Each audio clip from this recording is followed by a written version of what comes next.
Hey everybody, how's it going? I hope you're having a lovely evening. I'm having a lovely evening myself, and if you were gullible enough to believe that that was true, then you might even be gullible enough to believe that Chanel is paying me for an appearance in these videos. Let's get on to today's topic, and you tell me if you think I'm being a little paranoid here, or if you think that I'm on the mark. This is an article that comes from Bloomberg that just really made me feel icky about I'll just be honest with you, it just made me feel icky about where we are in 2023. It says Google data has become a favorite police shortcut. So many of you may have a phone that allows you to use the GPS on it so that you could use Google Maps. You could figure out where you're going, find directions, find stuff near you. And a lot of people don't turn location off when they're done with it. They just keep it on because it takes a little while after you hit location for it to work. And it's just, there's one of the interesting things is that on a lot of the normal Google devices that don't use something like Graphene OS or something else, even when you don't have location on, it's still trying to triangulate your location based on a number of different things and still sending that information to Google. One thing I've went over in a video that I did in the past is how every single moment of the day, it's trying to figure out if you're walking, running, on a bike, in a car, on a train, and it is consistently reporting that information back to Google. Again, for your convenience, so that when you turn on maps, you don't have to tell it, hey, I'm looking for driving instructions, not train instructions. But there is a downside to that. We do need to go over it here. In Raleigh, North Carolina, it looks like a police radio, a rubber pistol, and a policeman, or at least somebody going to the academy to become a policeman's SUV was stolen. That's that again, the police radio, rubber pistol, handcuffs, and the radio that they're going to be using to communicate. So the police provided a warrant to Google asking for a list of people in the neighborhood when the gear was stolen, as well as the identity of anyone who Googled that model of radio. So if you had Googled Motorola APX 6000 and you were in the area where this police SUV was stolen, you were now a suspect in this case, even if you have no criminal record, no criminal history, and had nothing to do with it, and nobody had spotted you. As it says, within days of the theft, the Raleigh Police Department sent Google a warrant demanding a list of people who were in the neighborhood when it was stolen, and they had secured a warrant for this.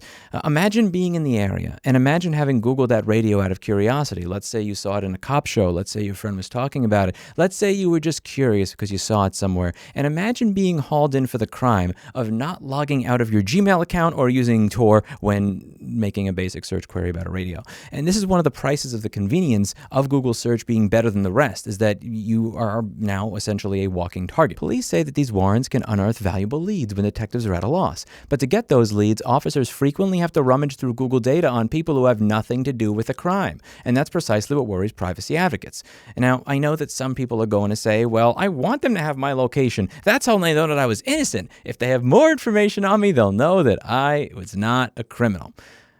There's two things to go over there. The first is that doesn't always work. There are times where people literally get arrested and put in prison when they didn't do anything wrong. Like this case of a gentleman who logged in to check his Google account on a different phone, and then that person who had that phone used it to do something horrible with it. This gentleman was arrested for murder because he had committed the crime of using somebody's phone at some point in time to check his Google account, and this is where things get tricky. According to the New York Times, Molina told officers that his mother's ex-boyfriend, Marcos Gaeta, sometimes took his car. Police were able to verify that by finding a traffic ticket issued to Gaeta while he was driving Molina's car without a license. Additionally, one of Molina's friends was able to prove through texts and Uber receipts that Molina was with her at his home at the time of the shooting, according to the New York Times. Molina's public defender, Jack Litwack, told the New York Times that Molina said he had sometimes signed into other people's phones to check his Google account, which could make it look like someone is in two places at once, but it is uncertain if that's what happened the night of March 14, 2018.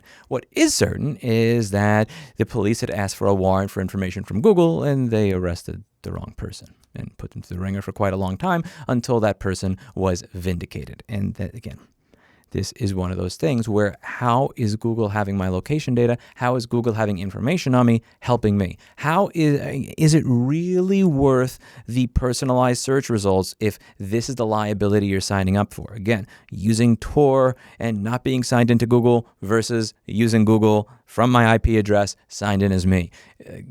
How many of you have Googled a model of a Motorola radio over the course of your life? How many of you thought that doing so is now going to involve you in a police investigation? Stuff to think about. That is my second rebuttal. What if you were in the area of the crime and Googled something related to it but had nothing to do with it? What do you have to gain from them having this data on you?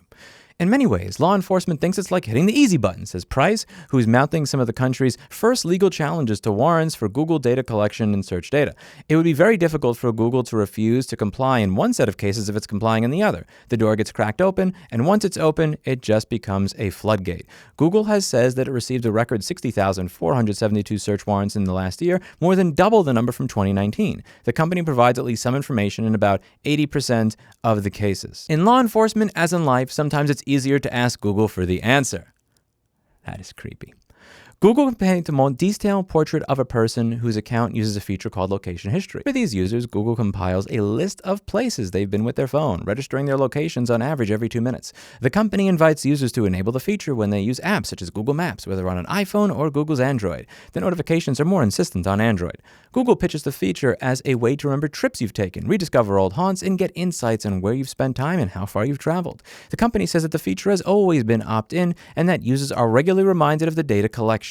An estimated 1/3 of all active users have location history turned on. Now, there are operating systems out there that when you turn on location on your Android phone, do not report your information to Google, but rather use third parties for the location servers. Some use Mozilla's location servers, some use others. They are out there, and I do suggest that you research them. You do not need to use stock Android on your phone. You do not need to give Google access to your location all the time. And when you read stuff like this, it should be very obvious why you should not want to do so, why you should want to limit the amount of data that Google can collect on you. To be clear here, Google is not always the bad guy, and I think that that's really important to go over. I think we really should support the people inside the company that are pushing back against this. Former LIS employees say they took pride in pulling every lever at their disposal to challenge requests for data, including seizing on typos as grounds to reject a warrant. One common slip-up in written requests from police, targeting email accounts ending at gamil.com. So instead of saying gmail.com, they were spelled gamil.com because they made a typo. We were encouraged to push back on that, says one former employee who wasn't authorized to speak up about the work and asked not to be identified. If they want this data, then they have to be buttoned up.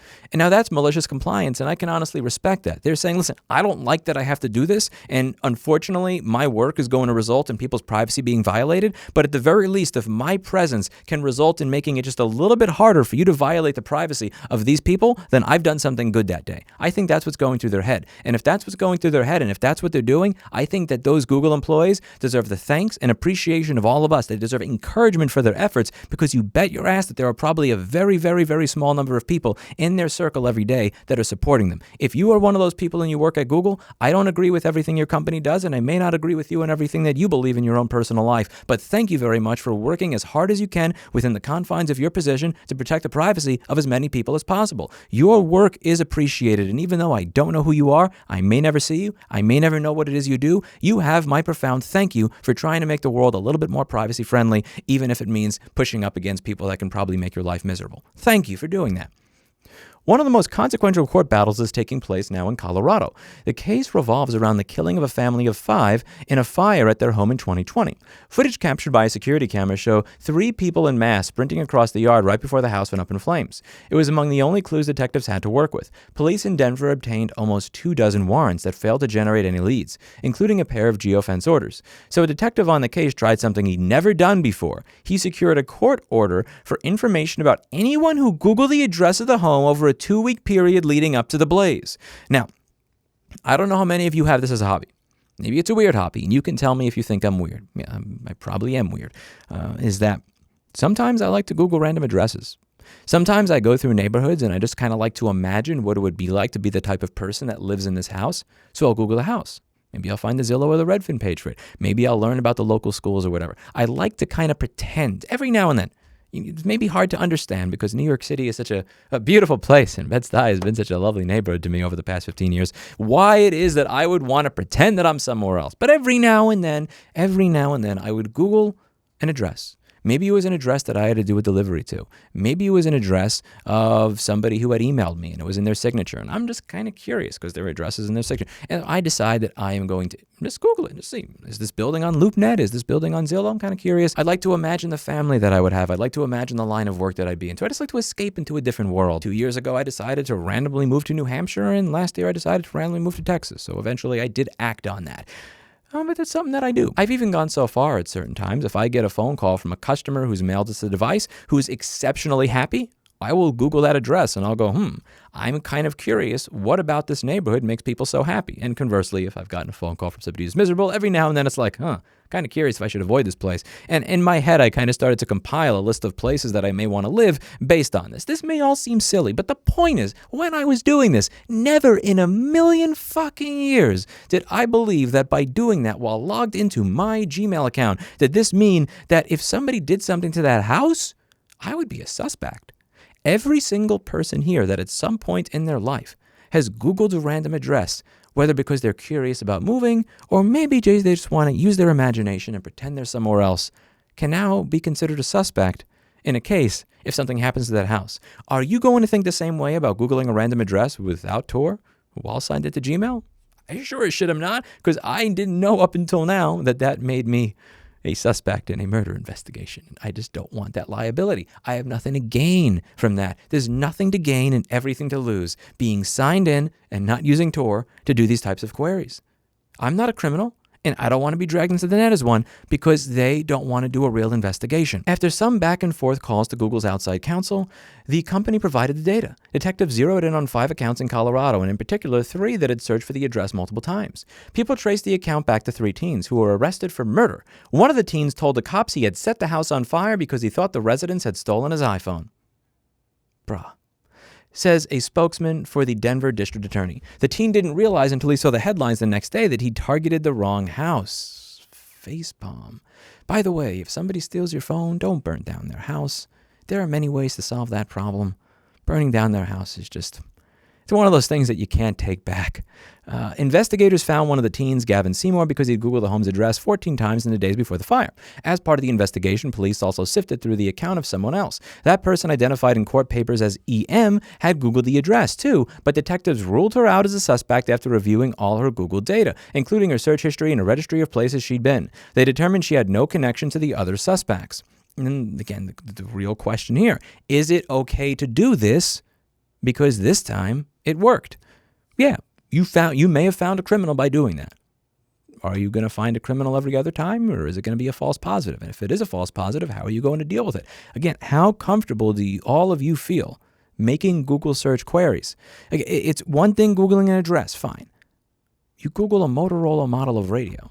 Again, they're not even saying police radio or stolen police radio here. All you had to do was Google Motorola 6000 to be a suspect in this case. That's weird. That's bad. I think that's bad. There are some people that may disagree with me and say that I think that this is going to be an excellent tool for solving crime. I've laid out my case. I'm curious to hear yours. Do you feel as comfortable making Google search queries when you're logged in? Do you feel as comfortable making Google search queries if you're not using something like Tor or a VPN that doesn't report? I sure as shit don't. I haven't for a long time, but it's good to know that I wasn't a schizo this whole time and that I actually had a reason for being paranoid. You're not paranoid if they're after you. That's it for today, and as always, I hope you learned something. I'll see you all in the next video. Bye now. Do you not have a cat that looks as adorable as Mr. Clinton? You can have the next best thing, which is a Schematics or Die t-shirt featuring Mr. Clinton the cat. Or you can get a mouse pad that says Schematics or Die featuring Clinton the cat. Or you can get a battery pack that says Schematics or Die, support the right to repair with Clinton the cat. Or you can get a Clinton the Cat microfiber cloth along with Honeywell UVEX cleaning spray that can be used to clean the screen of your phone or your eyeglasses or your laptop computer. Don't delay. Buy today. That's it for today. And as always, I hope you learned something.